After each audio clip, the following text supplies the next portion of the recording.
I'm just going to ask the panel here a question to get the discussion rolling. What is your relationship with the records custodians of your counties or your city's records, with the records creators? What is your relationship with them?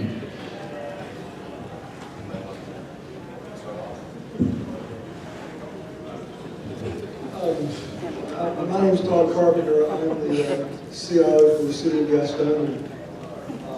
I don't know that we have records custodians per se.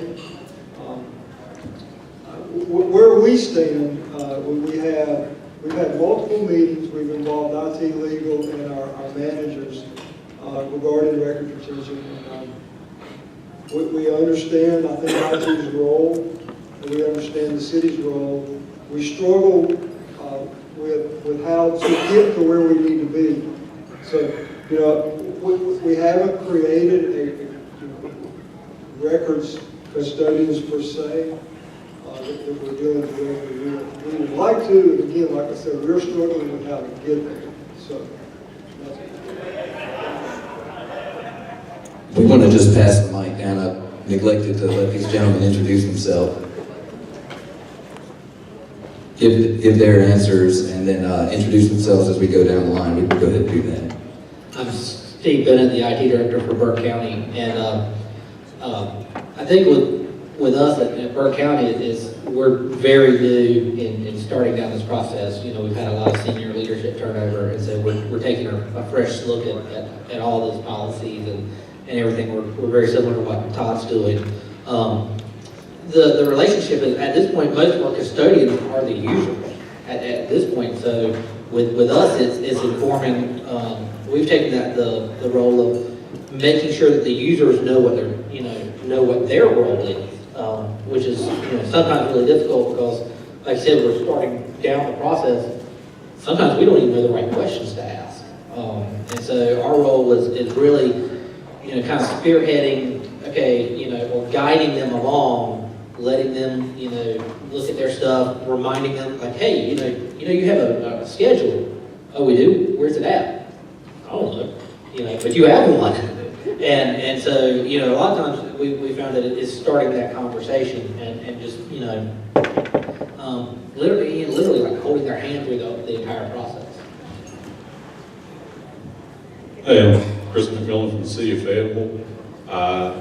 I think our IT group has a pretty good handle on the issue.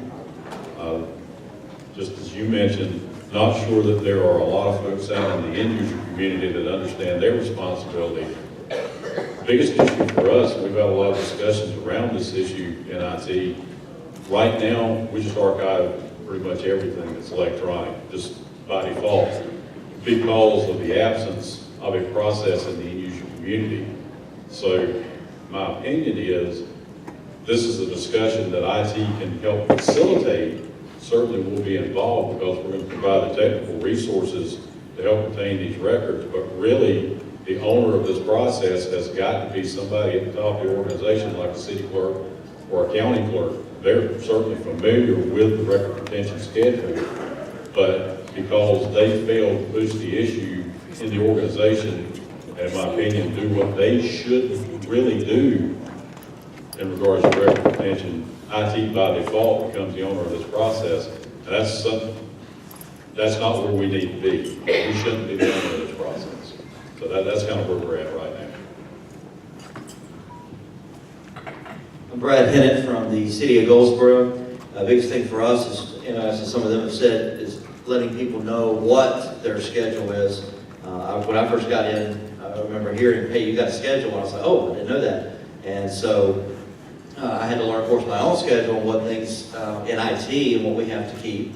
And also, the biggest thing is making sure that everyone, with their own records, knows exactly how long they're supposed to be able to keep stuff and the best way to do it. Otherwise, we end up with everything forever, and that's never a good thing. I'm David Fairwick, the City of Washington IT Director, and we came about, last August, I decided I was going to clear out about 6 years worth of old email that had been sitting out there on our archive. and you would have thought I'd slapped somebody's mother because staff went crazy. So anyway, I approached Shannon with the school, and she suggested that I talk to these guys and had one of their staff members come down for just to inform us how we needed to do this. But to frequency all that, we had a regional meeting in Washington last year, and that was one of our topics. I knew nothing of this, and we are still trying to get a grasp on it. Everything is so vague when it comes to who does what, when, how, who's the owner, and so we're still learning. So I'm greatly appreciating this board and you guys, because I've already hit you up several times on the listserv, and so we're going to hopefully get a policy in place here in the next 6 to 9 months out of it. Okay, it sounds like most of you are familiar with records retention schedules in general.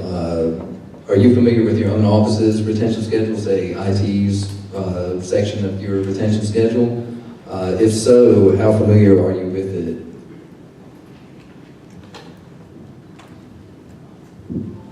We have a retention schedule?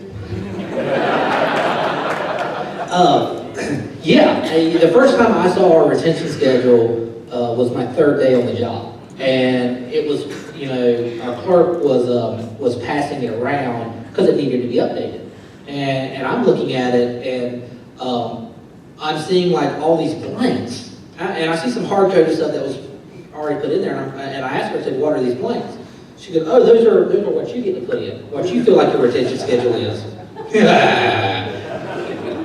Zero. But, you know, yeah, I think the hardest thing is, and maybe it's just because I'm new. I've been a director, you know, less than well, I'm coming up on 4 years, but yeah, it's kind of hard to think of IT as needing a retention schedule, because what data do we have? I mean, other than email or, you know, text messaging. I mean, we got policies and procedures, but, you know, I think a lot of times when we think of IT, at least from the engineering standpoint, we don't necessarily think about audit logs for servers, user transactions, you know, stuff that as we've learned from all this security stuff for the last 2 days, and then the e-litigation stuff that, you know, there's stuff that we actually have to keep, and, you know, just the default 0 may sound good and easy. It's not necessarily true, and we need to kind of think that and plan that out. Like, you know, how long do I keep a network document map? Well, you know, just because your network document map changes, you know, doesn't mean that it's not necessarily, you know, throwing the old one is not necessarily bad, because especially in the period of transition where, you know, you had the previous guy and then I step in, kind of seeing that flow of how your organization, you know, grew and you know, is what it is today, and the thinking behind the design. So that's kind of how we approach our retention schedule. It's not necessarily, you know, the usefulness for us, but who replaces you, then being able to go back and kind of see what's necessary. Really, I want to be the only one. Okay, we can segue from there to how aware or familiar are you with your with other offices' record retention schedules? Say, for example, offices or county or city offices that have records stored on your servers. How familiar are you with their retention schedules?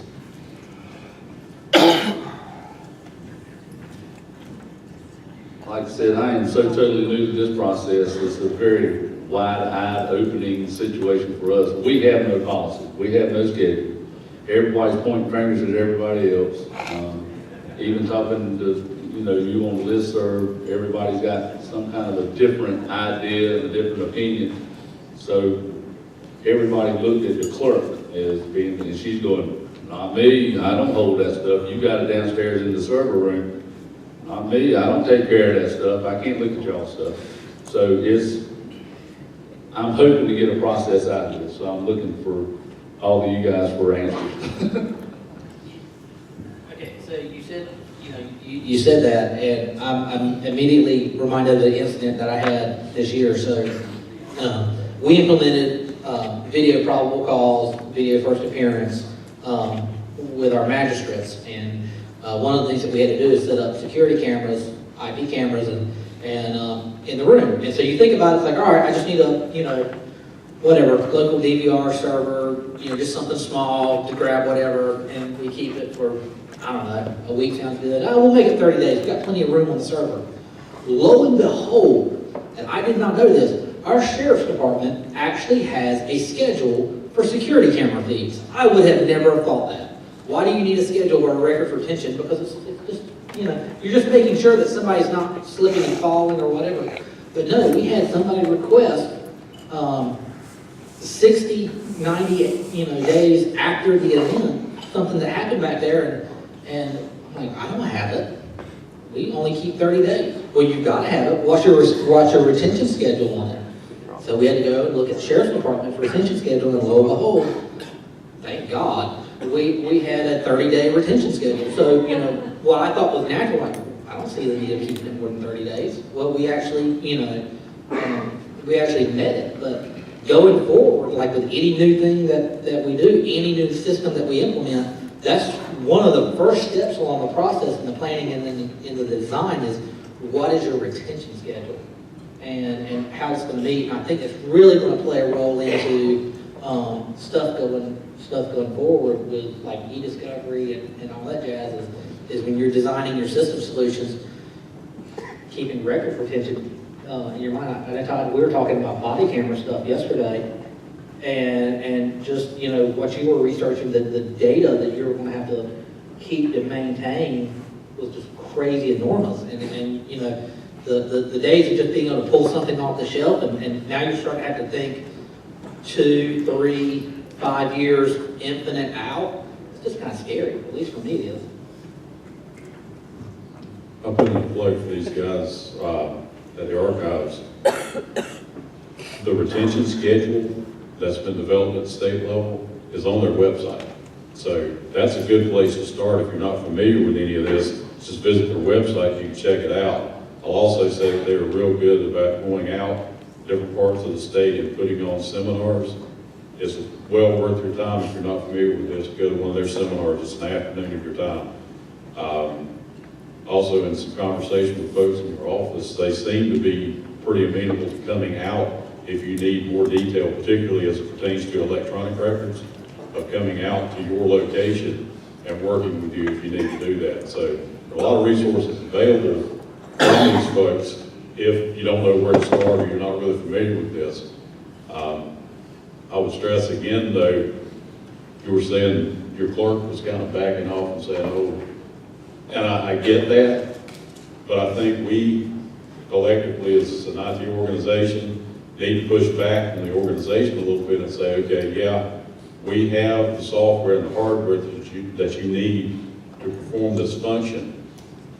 We shouldn't own this process. By default we do, but that's something that we personally should not own. It really should be from the clerk's office, pushing it back into the end user departments, developing some kind of policy saying, hey, this is how we're going to do this as an organization consistently, and we've got definitions from the state to follow, and then just let IT be a contributor to help facilitate that process.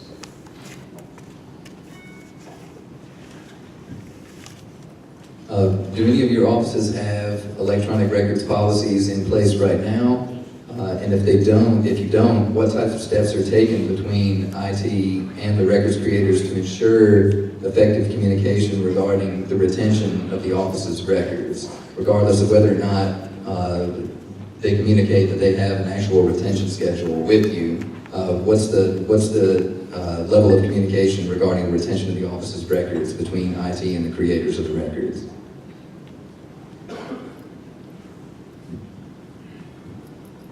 Again, we're just starting this process, and we're taking those steps. We started with, I started with Shannon with the school, and then with Ryan with the League of Municipalities, went to records, the archive guys here, and we've had those steps. Now the next step for me is to try and sell back to my staff who is the owners of the record, what needs to be kept as a record, what is a public record, and trying to educate those within my organization, I'm city of Washington, so I'm a one-man shop.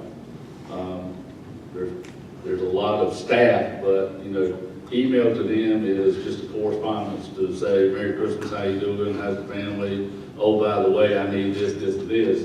And so, what is public record and what is not a public record is what I'm trying to educate them.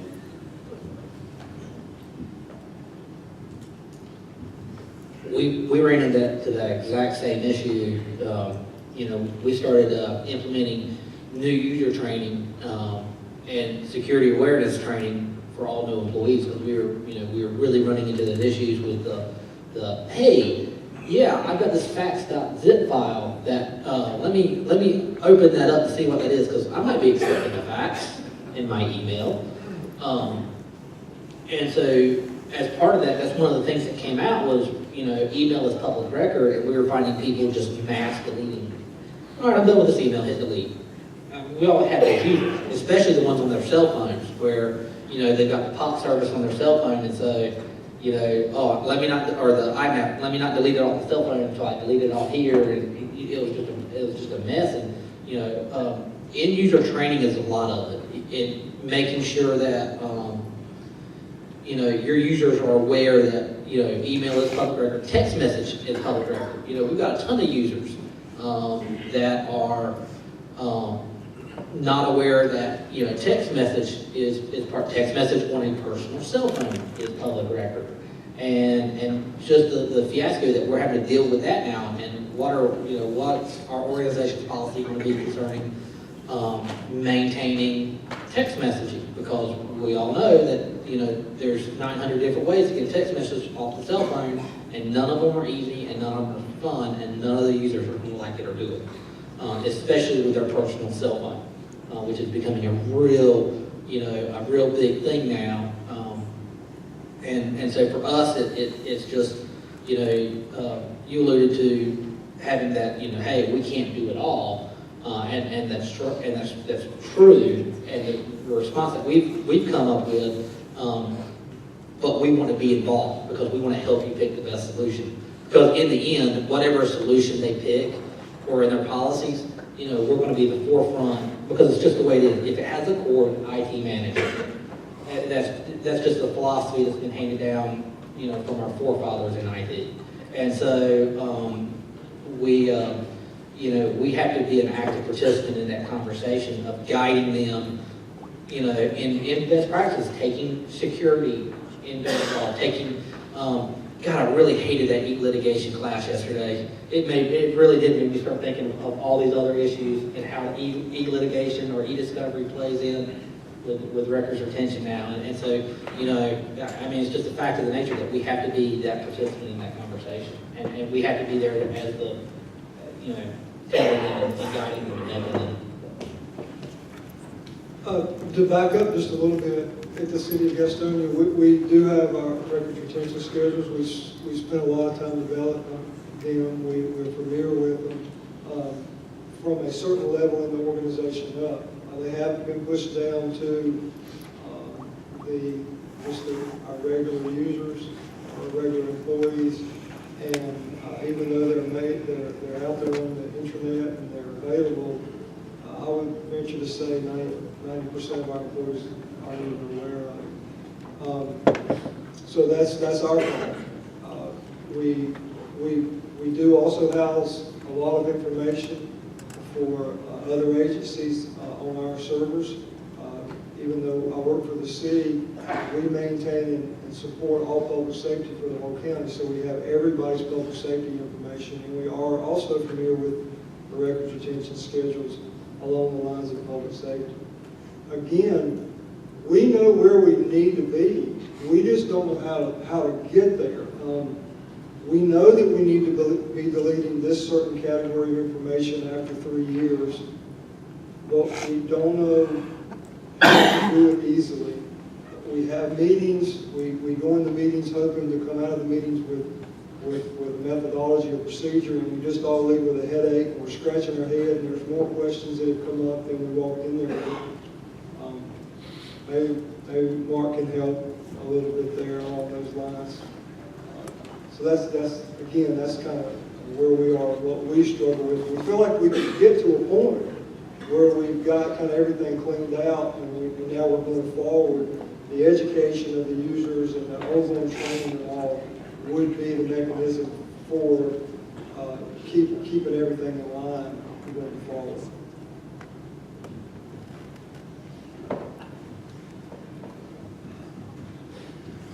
Going back to the initial part of this question, does anyone have an electronic records policy in place right now? Okay. Okay.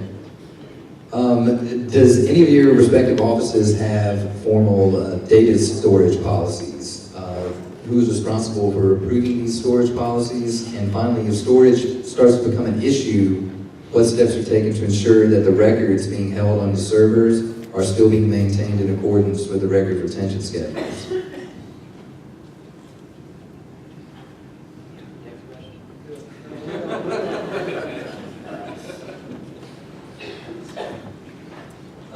Does your office store any of your records in the cloud system? We do, yeah. Our backups, we store all of our long-term backups, we dump off to AWS, GovCloud, and their Glacier service, which is nice and encrypted and all that good jazz, and meets the HIPAA compliance and the SOX and all that jazz. So, yeah, we've found that for our long-term stuff, like that yearly backup of your financial data that, finance does not want you to lose, we dump that up there and just, we typically keep it in the native SQL format so that it's independent of whatever backup software we do. We just take it and manually put it up in the secure little container on AWS. So that's one of our biggest concerns is the long-term storage. We were talking about how many guys have swapped backup softwares since they've been in their organization. And could you go back 10 or 15 years and restore something for backup that you have, God forbid it's the tape and you've got it over there in the corner somewhere, could you get it back? So. Steve? But that's also, I think, a good motivation to be more diligent and push back for formal record retention policies, because the less stuff that you've got out there that you've got to keep on track, the less risk you've got, losing it if your long-term storage goes bad. So, I mean, there's a risk. It's real easy, I think, to default and say, storage is cheap, we'll just keep everything. But there's a risk there too, because like you say, what happens, if something bad happens and you lose a backup, you lose records that you were supposed to be retaining, or what happens if you're retaining records for a longer period of time than you really need to, and somebody comes along and makes a records request, and now all of a sudden you've got to give them data that otherwise you wouldn't have to. That could be bad too.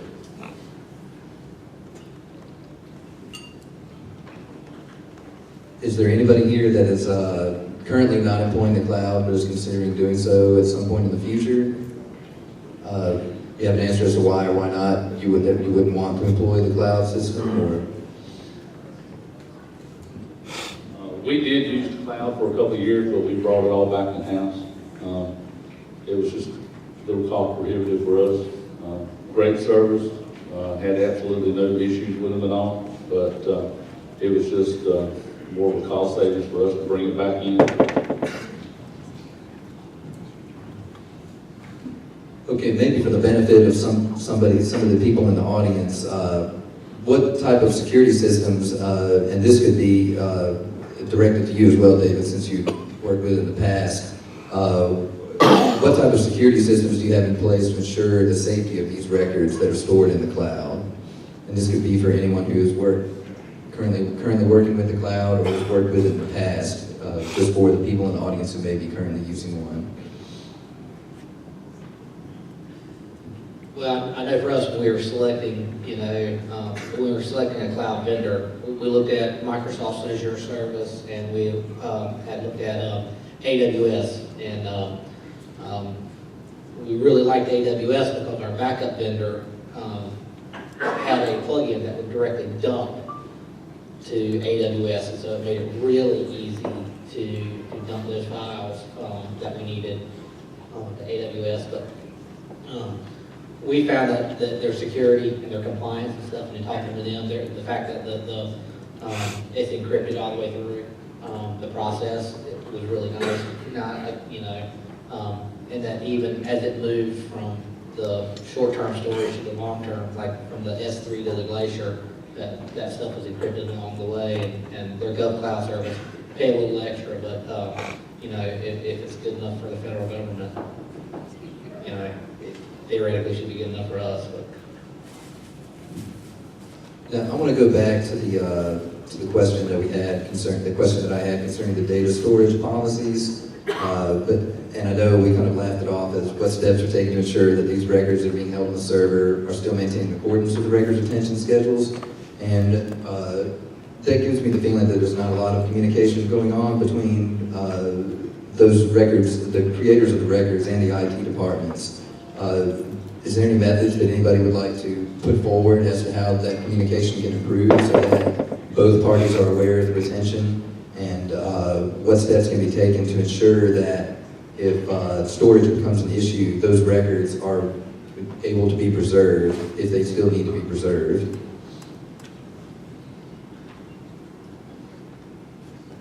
next question. Well, records retention is dictated by state statute, is it not?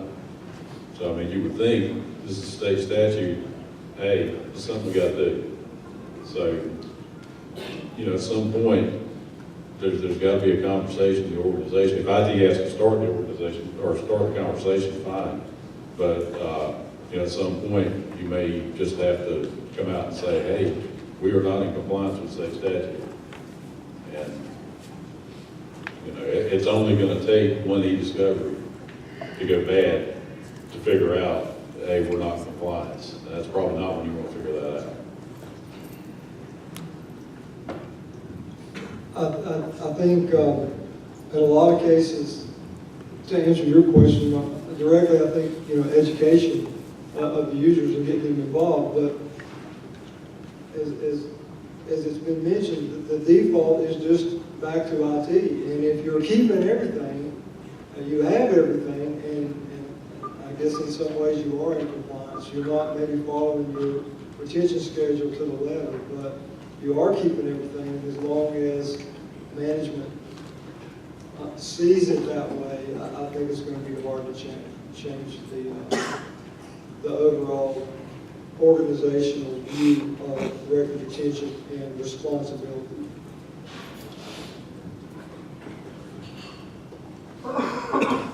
One of the things we do is we try to have communication with mainly the department heads so they can relay the information down. Because it's difficult to talk to every single person, but if you talk to the department heads and let them relay that information down, that helps. One issue too we have is not just educating people on what their retention schedules are, which, as you said, there's a website, which is typical what we always want people to, is they go to the website, look at it, but it's also getting people to want to look at their stuff, because the default answer with a lot of people is just keep everything and not actually go through it, and that's when you end up with your data problems. I want to move on here and talk about email a little bit. Do any of your respective offices employ email archiving software? If so, when was this software implemented, and what rules does your ITS office have applied to its operation?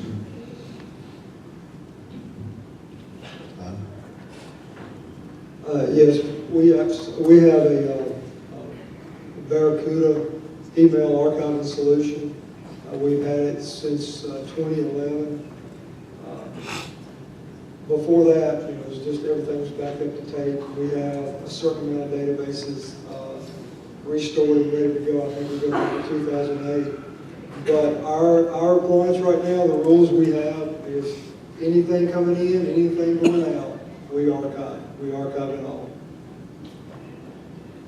I think with us, when we made the move to exchange off of a local ISP, for that big reason is the records retention on the email.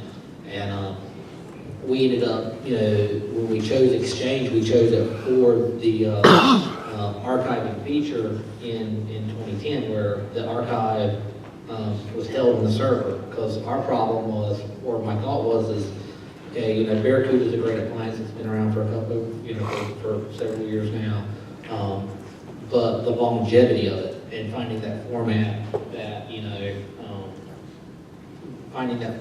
that would be, I could get to match like 10-year or that lifetime retention policy, just because we archive it, is it going to, how long is it going to last? And so we went with Exchange typically because, well, Exchange will always support its own, PST and archiving, and so that's how we handled it, is by making that move with Exchange. And Office 365 was really helped that out, because then it brings it down to the affordability of the user. Anybody else? Email archiving software? Now, what happens to old emails? Are they purged, or are they allowed to stay on the server? This is regardless of what the retention schedule says. I just want to know what your office's practices are. And Kurt and we're not here to get anybody in trouble or anything, but we're just curious to know, are these old emails, are they purged, are they allowed to stay on the server, regardless of your knowledge of what the retention schedule says? As I started out, all this for me started when I last August tried to clean out a lot of old archive emails. We now have got it set up for 7 years, and it's archived through Exchange to the PST files and kept on their local hard drive. And policy, we still haven't gotten anything yet. We're still in this process of going.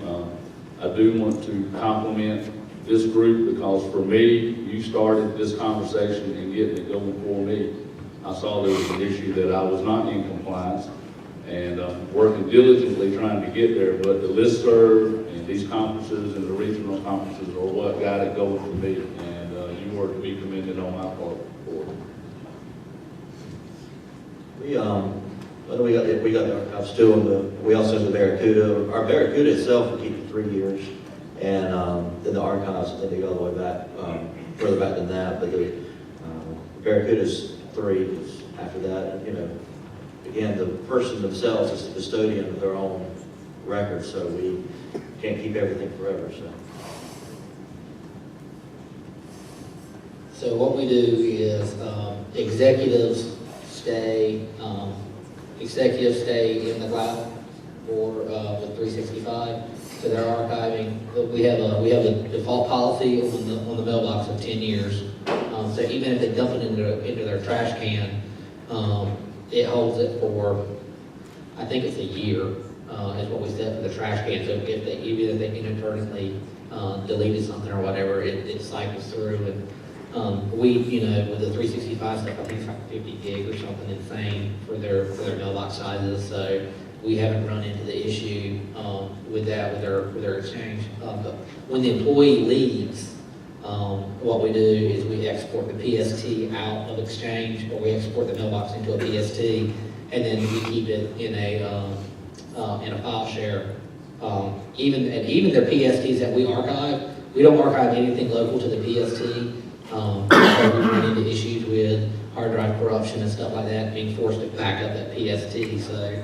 Or be able to back up that desktop. So we export everything out.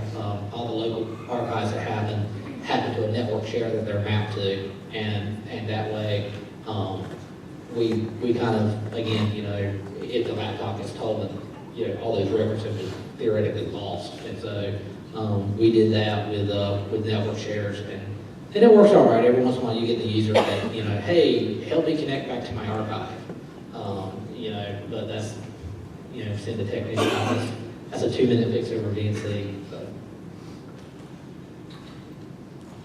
Except for our legal department, we roll everything off of our Exchange server if it's older than 90 days. But everything, like I said before, is kept on our archive files. We don't allow PST files.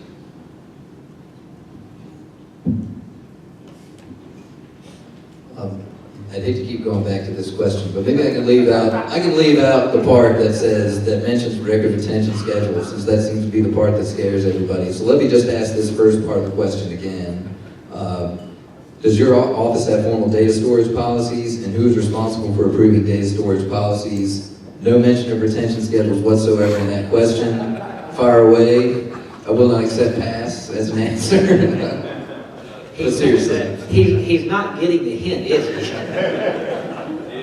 Does your office have any plans to implement any type of data storage policies? If I say yes, will you go to the Why next or why question? not?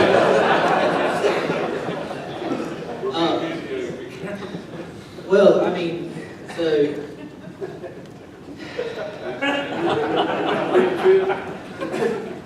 All right.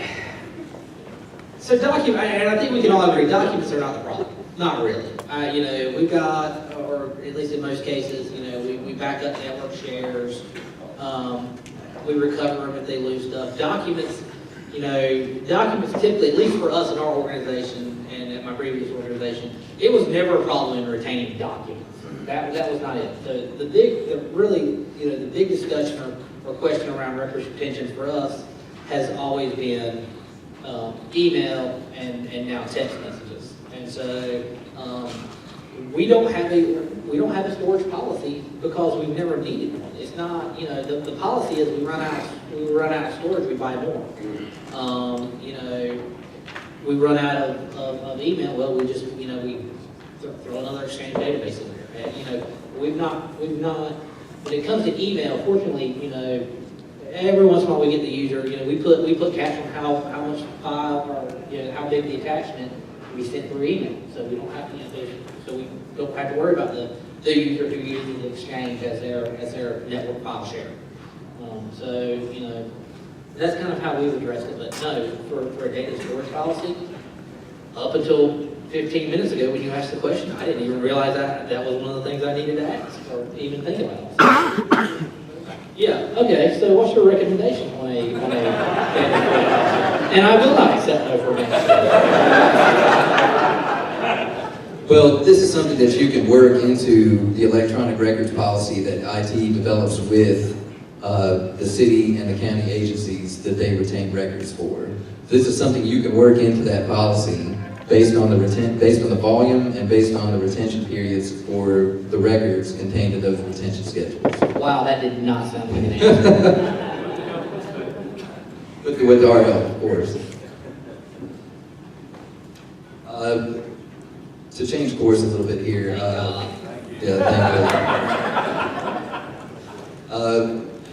Do you periodically audit your systems to safeguard and ensure the integrity of the records that you store? Maybe a dumb question, but I just want to get the opinion of everybody here, or just an answer from everybody here at the table.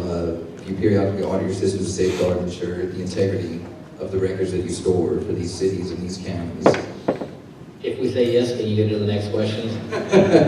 If you say yes, I'll go to the audience to get some questions. How about that? We typically run through and about the closest thing that we do is we check the integrity of our backups. And we verify that the backups are being, everything completed successfully that night. Every 30 days, we randomly pick a backup and restore it somewhere, just to make sure that the backup handled successfully. We monitor all of our servers for drive failures, but really, the document itself, I don't know of anything where, and I could be wrong, but in my experience, I haven't run into TIFFs and PDFs that have become corrupted over time. Occasionally you get a Word document that goes poorly, or you've got a Excel spreadsheet that has, grown massive. But again, that happens and the user finds that, doesn't even restore it from the previous backup. And that's how we deal with it. I think my shit was sunk.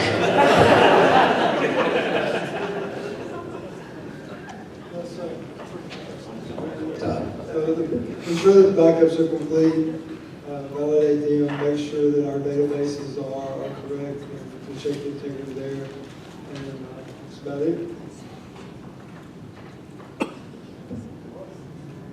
just kind of to add on to this discussion, I would say that even though we may not necessarily have formal audit policies in place with electronic records, they're probably in much better shape than a lot of the paper records that are in place. And so to kind of broaden the discussion a little bit, when you talk about audit on record retention, it probably needs to be some process that can be applied to all the records that are being retained, and maybe push back a little bit on the end user to say, okay, you know, that box of paper that you've got in that storage cabinet over there, or that closet that tends to have a leak in the room, you know, maybe you guys need to think about doing some audits as the end users being custodians of the record. And I think that's, you know, finding areas where you already have policy at, where you're already doing stuff like just good IT management or just good server management. I think a lot of that mimics a lot of the retention and audit checks is the fact of, you know, are you doing good IT work? You know, what is that? Ounce of prevention prevents of pain of Cisco support. But, you know, just going back and checking your logs, having a service like a product placement announcement where, you know, we use like WhatsApp Gold to grab our audit logs and our server logs and monitor those systems a lot like that, so that it's not taking up the network administrator's, you know, day to look through all the server logs and look for anomalies. You know, just grab something. There's a ton of different products out there that'll pull the logs, grab the logs, you know, throw up audits. Hey, we got a rate controller going bad in a server that's sitting over a closet that you never visit. You know, so just using good IT practices in general can tie into that to where it doesn't seem like it's painful or that you're doing something different. I'm going to ask if anybody has anything they want to briefly discuss before we go to the audience for questions. If it's something that maybe we may not have covered yet in the discussion so far. If not, we'll go ahead and field questions from the audience. Don't be shy. I'm shy, and I'm up here in front of you all.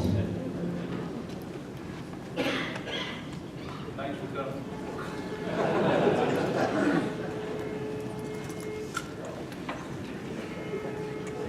I'd like to ask the group, how are you dealing with your elected officials with records and retentions, particularly with emails and text? Brad? All right, so this is what we do. All of our elected officials get an account on our Exchange server, and they are encouraged to do that as much as possible. We're actually addressing, and this was led by one of our commissioners, we're actually addressing specifically text messaging and how it relates to business. Our initial announcement was to persuade them not to use text messaging to conduct county business, and this went for all employees. That's since getting monitored, and it'll come up with the discussion at our next commissioner meeting, but the county manager has recommended that no county business be conducted by text message, and that applies toward the elected officials as well. So we'll see what kind of discussion that pops up. You know, I have no opinion. Well, I mean, I don't care. I mean, my policy concerns text messages. I prefer you not do it with work-related stuff, just full records, retention stuff, and how hard it is to maintain that. But all of our elected officials, they either use their Exchange account. We have one that does not. He doesn't want to use anything. He'll still use a fax, and then it's up to him to keep it.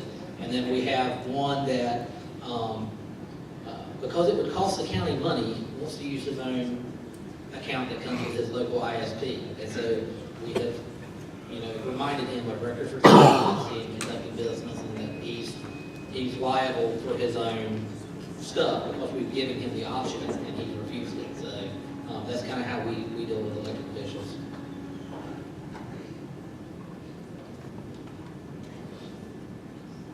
Any other questions from the audience? Any more questions? Yes. On that same subject,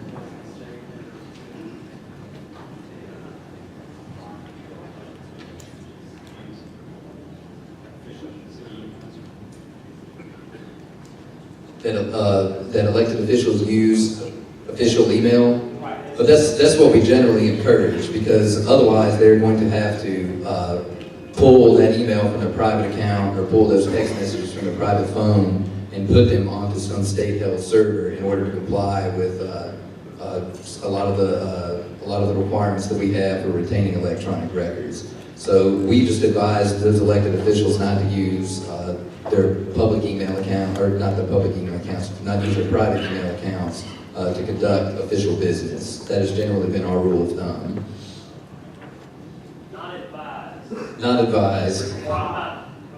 Like a law requirement.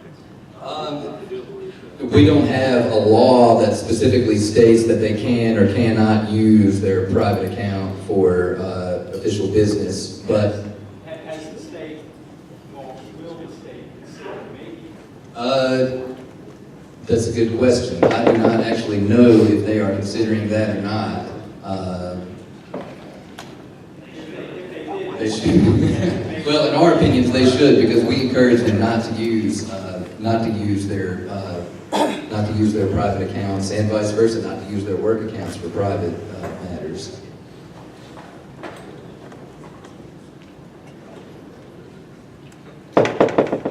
Any other questions from the audience?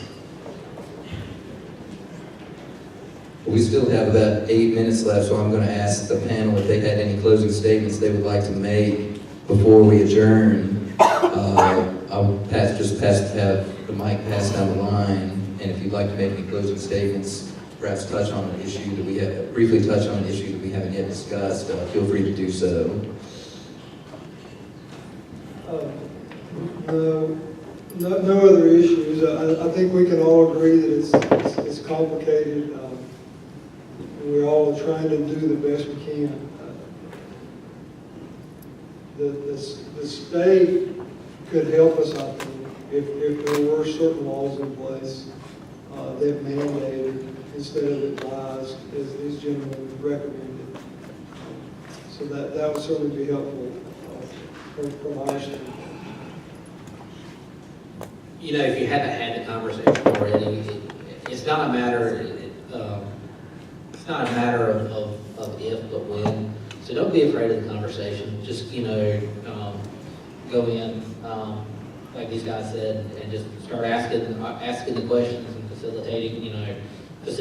Because again, if you were asking me, do I have any of the schedules memorized?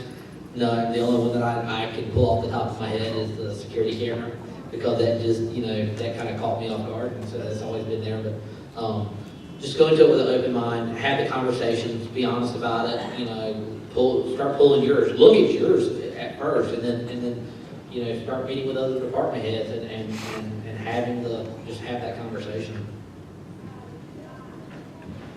I think we can help ourselves as IT professionals if we'll engage in some education with the end users, help them understand good practices, particularly when it comes to email. We can encourage people maybe not to attach documents and send them through email, but just point to a location, just simple things like that. We get around some of these sticky issues we have with electronic record retention. And I think that education also goes up to the elected officials. We've got to help educate them as to good practice, maybe even go so far as to encourage staff to adopt some kind of resolution that you get your elected officials to adopt officially in the absence of any kind of state regulation or guidance on that. The biggest thing is doing what we've done this morning, is talk, communicate with others, and none of us are complete experts at this guy right here, but so it's an educating process, not just for us in the IT realm, but also to educate everyone else that are in our cities and counties to make sure that they understand the importance of it and exactly what to do. The only other thing I'd have to say is just continue to use the listserv. That's one of the best ways for all of us to see what the conversation is and however everybody else is having to deal with it. And it's a great benefit for me just to be able to see, as a small shop, what other small towns like me are doing. I just want to say one thing about elected officials too. I mean, I know they're going to do what they're going to do, but yeah, it is a legal requirement. They retain these emails or whatever. It's not something they should do. Even though there's no law that says they have to use your official county email, no matter where they do it, how they text or whatever, they're required to keep that. The best thing to remind them is, for me, is we're always sending it to somebody else. They're not emailing themselves. Somebody else has another copy of that email, that text message, or whatever. When the request comes in, they may have turned their hat in. If your elected official didn't turn their hat in, they're in violation of that law. Okay? They need to understand that just because they delete it, a lot of people are not with some other people, but just because they delete it on their Gmail or whatever, doesn't mean it's gone. And it's never coming back to bite them. And especially with this depositions and stuff, that's what they do. They start following, and they're looking for the one that you didn't turn in because somebody mentioned you or copied you on an email. So, I mean, that's not perfect. It should be a law they have to do that. But I know that's legislative and all that, it's a big time. But, if you have your county manager, you have your department head, the one you talk to, the information gets back, I think, to the elected officials. And they don't always play well together either. I mean, so who they're sending to, they copy every other commissioner, for example. There may be some commissioners on there that don't like it, don't want to, they're going to be the one turning it over. They're going to be the first one to send it to the paper. And then when they have to turn theirs in, it's why did you not? Not only did you not answer this request, but now you're in violation of the law. That's an excellent point, thank you. And we'll go ahead and close on that. Kurt Brenneman, who's standing up in the back there, I'm going to embarrass him and point him out. He came with me. He and I will be sticking around a little bit longer. I'm going to send them in funds if they're still around. So feel free to ambush me and ask me any questions or get contact information from me. So I'll be hanging around for about 5-10 minutes after we conclude here. And I want to thank you all for having me here. I want to thank Ray for organizing it. And y'all have a good rest of the day.